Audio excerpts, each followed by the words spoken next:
Hi everyone and welcome back to Lucky Loaders 15, where I'm giving you 4 of my best bets for tomorrow's horse racing action. Now before we get into that, I've just got a couple of announcements to make. First of all, I just want to apologise for not producing a video on today's racing. I made that clear on my last video, which was uploaded on Friday evening, that there wouldn't be a video for Sunday's action, so apologies there. Also as well, I'm going to say that my last video for some time will be this Friday coming up, and I'm going to be going away for a week down to Devon just for a week away, and unfortunately that means there's going to be no Ebor preview, so that's really going to be disappointing. I still also as well will be keeping an eye on it, but yeah, there won't be any Ebor previews or any Ebor blogs throughout that week, so that's unfortunate there. Also as well, if you want to, if you haven't done so already, make sure you go to my website, which is www.chrisloader.co.uk. You can read my blog on there, and last week I wrote a blog of eye catchers, horses that caught my eye, and ones that I think you should put in your tracker if you have a tracker, because I think they'll be doing us some good favours in the near future. So if you haven't read that, the link is in the description box below, and I'm going to be doing a blog tomorrow as well for the eye catchers that caught my eye over the weekend. Quite a few horses did, so stay tuned for that. But yeah, on the whole, it's something I'm going to be doing a lot more of these days. I used to write a blog on my website about a year ago, but when I was doing other work for other people, just didn't have the time to do it. But yeah, I'm going to be doing a lot more blogs on my website, so make sure you check out my website if you haven't done so already. But before we get into tomorrow's tip as well, I just want to say thanks for all the lovely messages we had about Saturday. We had a really good day. We had 2 nice winners. Thank you next. We put up at 13-2. There was a bit of money for it, but there was a rule 4, but there was still a lot of market support for it. I think final SP was at 4-1, so that was a nice winner for us.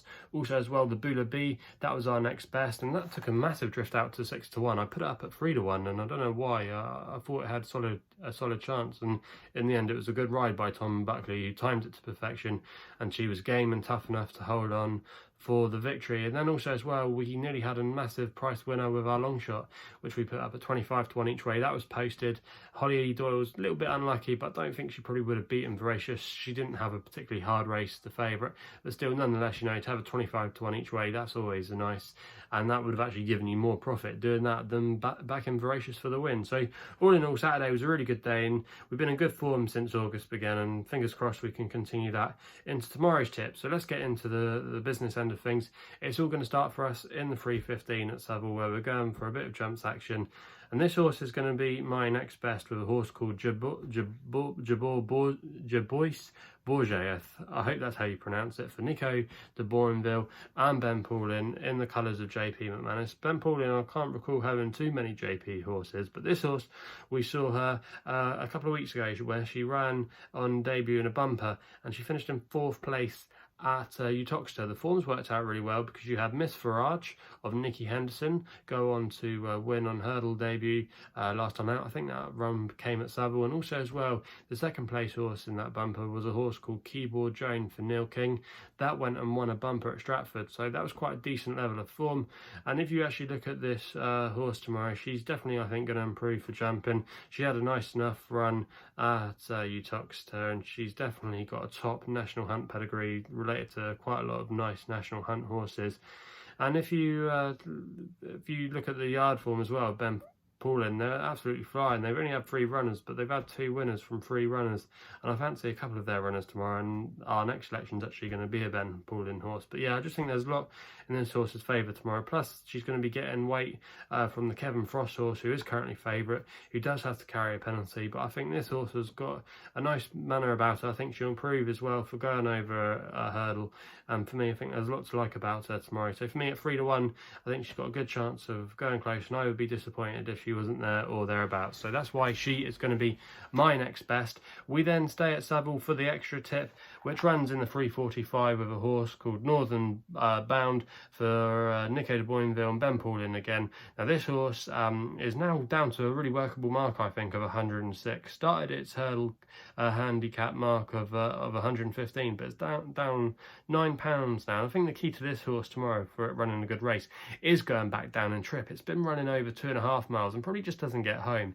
It's a horse that likes to be raced prominently, and Southwell as well can be a track where if you race, maybe not from the front, but you're up there and you're just tracking the pace, if you're ridden prominently, you can make the most of that, and it can be sometimes quite difficult to come from the back at Southwell. But still, I think there's a lot in this horse's favour tomorrow, and it's not a particularly strong race, and I think he's been running in stronger races during his career. I think this is a really workable mark. I think the drop down and trip is a massive positive, and at 15-2 you can get 5 places on offer with I think I saw Paddy Power offering 5 places.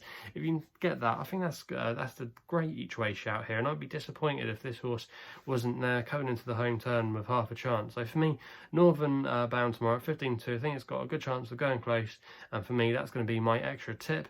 We then go to the 5 o'clock at Leicester for the Longshot with a horse called Kodiac Harbour for Tom Marquand and Robin Brislin. This horse is actually starting to become really well handicapped now, and its last win actually came over the course and distance at Leicester when it won off a mark of 83. It's now down to a mark of 80, and another interesting thing of note with this horse is that Tom Marquand is booked for the ride. Now Tom Marquand is one of the challengers to Oisin Murphy in the jockey's title, and you've got to think in his agent's shoes, he's going to be looking for winners, and he's only going to Leicester tomorrow for 2 rides. He's riding a 50-1 shot that doesn't look to have any chance really of going, even making the frame for Tony Carroll. But this horse is quite an interesting one, you know, and it's not a particularly strong race on paper, and I think with not a bad draw in stall 5, that's not a bad draw towards the middle. I think you always want to be kind of towards the middle at Leicester. You don't always want to be against the rail necessarily, but I think this horse returning back to a flatter track will definitely suit it. All its best form, like Newbury, and also as well at Leicester, similar kind of tracks. I think that will really suit it. And at 9-1, you can get 4 places with Betway. If you can still get that price, I think that's a fair one to be taken. And I think this horse will go off a lot shorter tomorrow. I think maybe if the market support does come for it, it could maybe go off at 5-6-1. I could see it being a market mover tomorrow in the right direction. So for me, I think there's a lot of things in this horse's favour tomorrow to go well. And for me, at 9-1, that's going to be my long shot. We then go to the Nap, which runs in the 7 o'clock at Chester with a horse called Sky Defender. You can currently back this horse at 10-3 for Joe Fanning and Mark Johnston. Finished second at Glorious Goodwood last time we saw it, behind May Danny, who become a little bit of a cliff horse for me. We backed him when he won on Yarmouth won at Yarmouth on debut, but ever since then he'd been a little bit up and down with his form.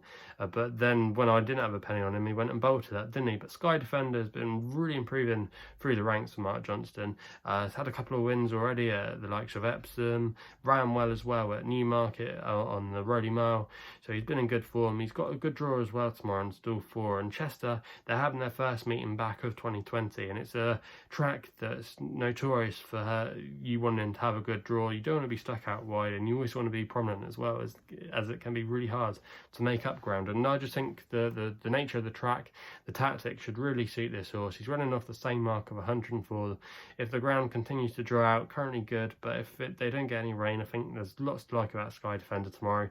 And if he gets an easy time and things up front, he just might have enough speed and stamina to see off the opposition. So for me, I think he'll like the track, and at 10-3 there's a lot of things in his favour. So that's going to be my Nap. So just quickly recapping, in the 3:15 at Southwell, we go with my next best, Gerboise.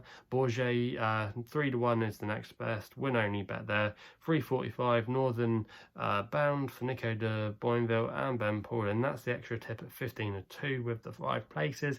The long shot is Kodiac Harbour at 9-1 each way with the 4 places with Betway, and then the Nap runs in 7 o'clock at Chester with Sky Defender currently back at a 10-3 win only bet. So if you haven't done so already, make sure you subscribe to my YouTube channel here at Lucky Loaders 15 for more videos on my YouTube channel.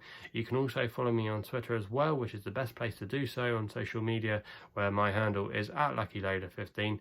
And also as well, check out my website for a bit more about myself, a full portfolio of my work, and also as well where you can check out my latest blogs. So if you haven't done so already, please subscribe to my YouTube channel. Please gamble responsibly. Hopefully we can have some winners tomorrow, and we'll be seeing you soon.